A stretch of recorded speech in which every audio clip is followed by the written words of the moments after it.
दिल्ली वासियों, मेरे प्यारे भारतवासियों, आज हम चर्चा करेंगे कुछ ऐसे लोगों के बारे में जो पूरे भारतवर्ष के अंदर और दिल्ली के अंदर एक प्राइवेट फाइनेंस का काम करते हैं, पैसा ब्याज पे देने का काम करते हैं, प्रॉपर्टी गिरवी रख के, दुकानें गिरवी रख के और कई तरह के वादे लालच दिखाकर।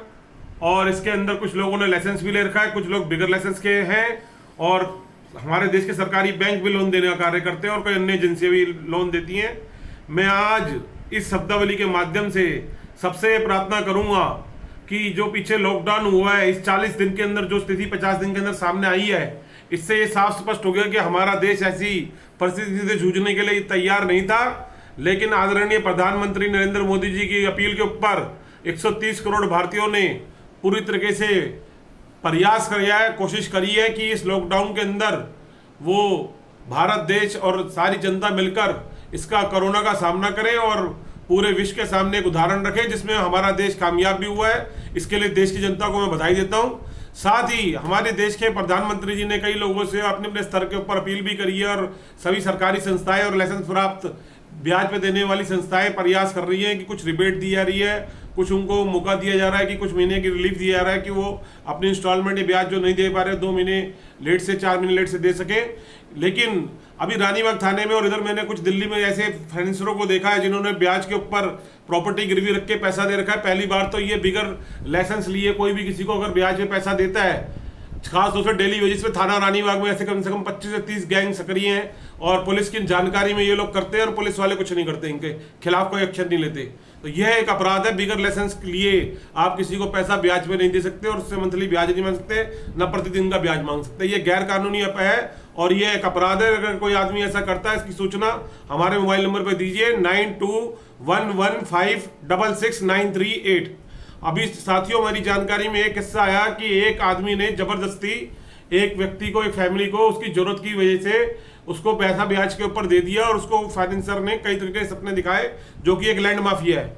और अब लॉकडाउन के अंदर स्थिति खराब होने की वजह से वो आदमी ब्याज की किस्त देने में असमर्थ है।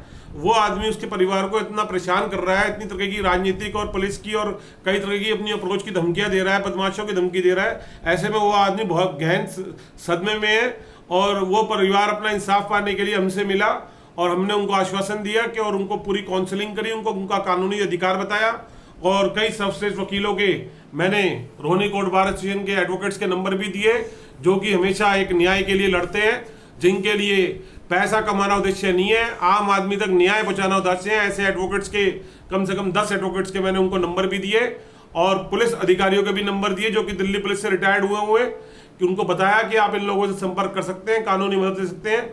क्योंकि ये परिवार आत्महत्या तक करने की सोच रहा था तो मैंने उनको बताया कि आत्महत्या करना भी अपराध है और अगर ऐसा करने का प्रयास किया ये भी एक अपराध है।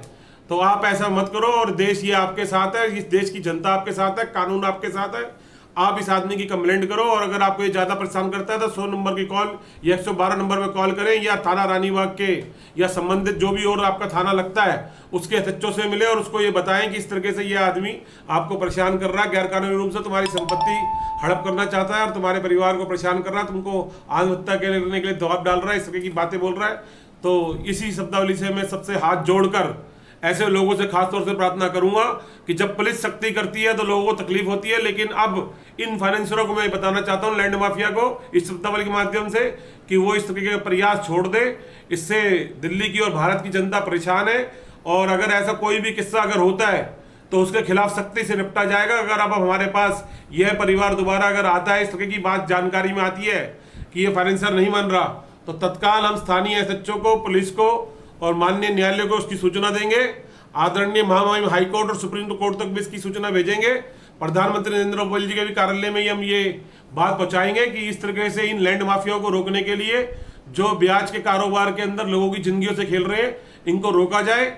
और मैं लोगों से भी अपील करूंगा कि अपना मानसिक संतुलन बढ़ाए रखें, अपने डिप्रेशन से बाहर आए। जल्दी कुछ ही दिनों के अंदर हम इस स्थिति से, आर्थिक स्थिति से निकलने का रास्ता बन गया है। 12/5 को हमारे देश के आदरणीय प्रधानमंत्री जी ने भी 20 लाख करोड़ का पैकेज, आर्थिक पैकेज की घोषणा करी है, जिसकी पहुंच जो है लगभग आम आदमी तक पहुंचेगी। मजदूर, किसान, व्यापारी का, लोअर क्लास, मिडिल क्लास सभी लोगों तक ये पहुंचेगी। सरकारी एम्प्लॉइज, प्राइवेट एम्प्लॉइज सब तक इसकी कुछ ना कुछ अंश पहुंचेगा। तो थोड़ा सा समय का इंतजार करें साथियों। अपने हौसला बनाए रखें और ये संकट की और समय की और आपके धैर्य की और विश्वास की एक परीक्षा है। इसमें हमें सफल होना है, कोरोना को हराना है, देश की परिस्थितियों से लड़ना है। और ऐसे लोगों को भी, लैंड माफिया से भी मैं ये प्रार्थना भी करूंगा और उनको चेतावनी भी दूंगा कि वो अपने इन प्रयासों को रोके, और कुछ महीनों के लिए तो खास तौर से। और अगर वो ऐसा काम कर रहे हैं तो इसके लिए आज मैं शब्दावली से उनको बता रहा हूं कि ये गैर कानूनी काम है। इसके लिए वो स्थानीय सरकारी एजेंसियों से लाइसेंस प्राप्त करें, तभी वो इस तरह का कार्य कर सकते हैं। इसी शब्दावली को नाम देता हूँ, जस्टिस क्रांति जिंदाबाद।